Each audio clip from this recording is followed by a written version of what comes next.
নমস্কার বন্ধুরা, শতরূপা creation variety of আর্টে আপনাদের স্বাগত।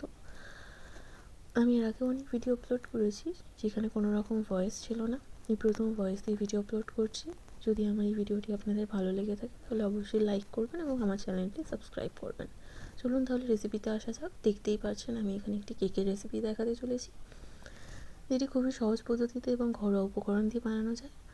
হয়তো এটা আপনারা অনেকেই জেনে থাকবেন এবং অনেকে আছেন হয়তো জানেন না। প্রথমে আমি একটি মেজারমেন্ট কাপ নিয়ে নিয়েছি, যার 1 কাপ আমি ময়দা নিয়েছি এবং 1 কাপের থেকে একটু কম চিনি নিয়েছি। যেহেতু আমার ঘরের মানুষ একটু মিষ্টি খেতে পছন্দ করেন, তাই মিষ্টিটা আমি একটু বেশি নিচ্ছি, আপনারা চাইলে কম বেশি করতে পারেন। সেই কাপে মেজারমেন্ট করে আমি 1/2 কাপ রিফাইন্ড অয়েল নিলাম, সাদা তেল। এবার এগুলোকে একটু সাইড করে আরও কিছু উপকরণ আমায় নিতে হবে, যেমন ভ্যানিলা এসেন্স, একটা ডিম এবং ড্রাই ফ্রুটস আপনার পছন্দ মতো নেবেন। আমি একদম সাধারণভাবে বানাচ্ছি, তাই অল্প উপকরণেই বানাবো। আর নিয়েছি বেকিং পাউডার। এবার একটি বড় পাত্রের মধ্যে আমি সমস্ত কিছু মিক্স করব। দেখতেই পাচ্ছেন একটি বড় পাত্র এবং তার সাথে একটি ফ্যাটানোর জন্য হ্যান্ড ব্লেন্ডার নিয়ে নিয়েছি। প্রথমে আমি ডিমটাকে ফেটিয়ে নেব। ডিমটাকে ততক্ষণ পর্যন্ত ফাটাবো যতক্ষণ না এটা ভালোভাবে বাবলস হয়ে যাচ্ছে।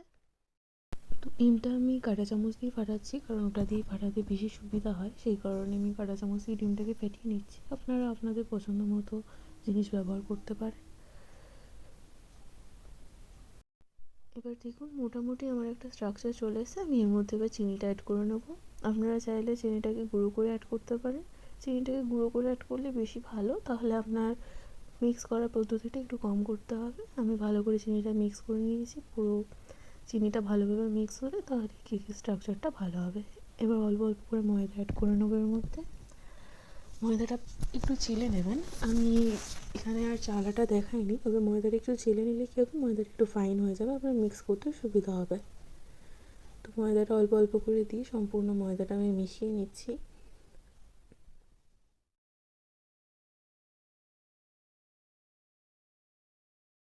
তো এবার দেখতেই পাচ্ছেন যে ময়দাটা আমার ভালোভাবে মিক্স করা হয়ে গেছে। আমি এর মধ্যে তেলটা ঢেলে দিলাম, দিয়ে এটাকে আবার ভালোভাবে তেলটাকেও মিক্স করে নেবো।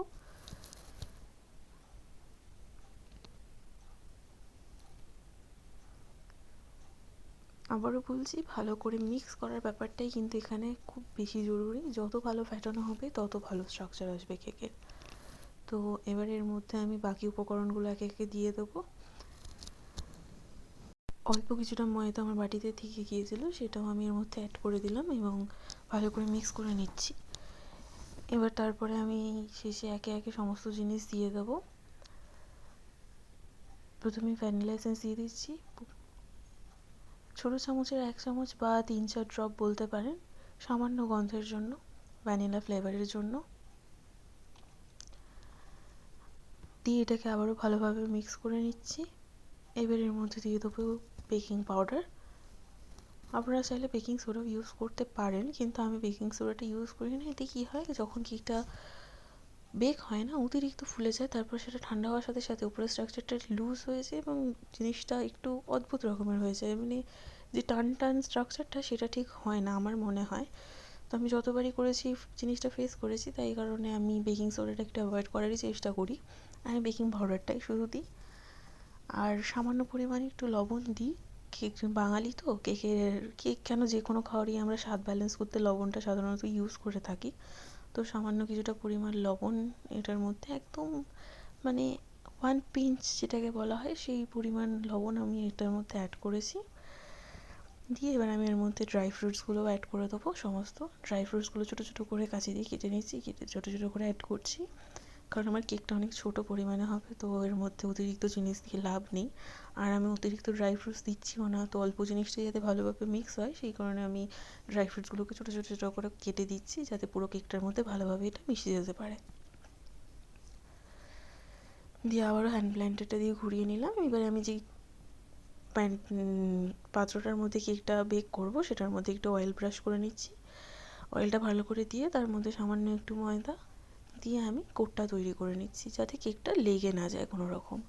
আমি এখানে কোনো রকম বাটার পেপার বা কোনো রকম কাগজ ইউজ করছি না, সামান্য একটু ময়দা দিয়ে এটাকে কোট করে নেব। এতেও আপনার কেকটা ধরবে না ঠিকঠাকভাবে করতে পারলে। সামান্য একটু তেল দিয়ে তার মধ্যে ময়দা দিয়ে জিনিসটিকে ভালো করে কোট করে নিতে হবে। নিয়ে তারপরে ওটাকে একটু সেট হতে দিতে হবে, দিয়ে তার মধ্যে ব্যাটারটা আমি ঢেলে দেবো। এবার দেখে বুঝতেই পারবেন ব্যাটারটার ঘনত্ব ঠিক কীরকম হয়েছে। এই স্ট্রাকচারে ব্যাটারটা হলে কেকটা একদম পারফেক্ট হয়। এর থেকে পাতলা হয়ে গেলে মাঝের অংশটা ঠিক থেকে যায়। যেহেতু আমি মাইক্রোওভেনে এটা বেক করব না, আমি এটা নর্মাল ঘরোয়া পদ্ধতি ওভেনে বেক করব। দেখতেই পাবেন কীভাবে বেক করছি।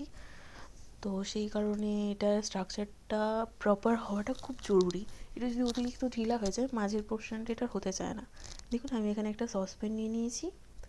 সসপ্যানের নিচে আমি দিয়ে দিচ্ছি লবণ। আপনারা চাইলে বালিও দিতে পারেন।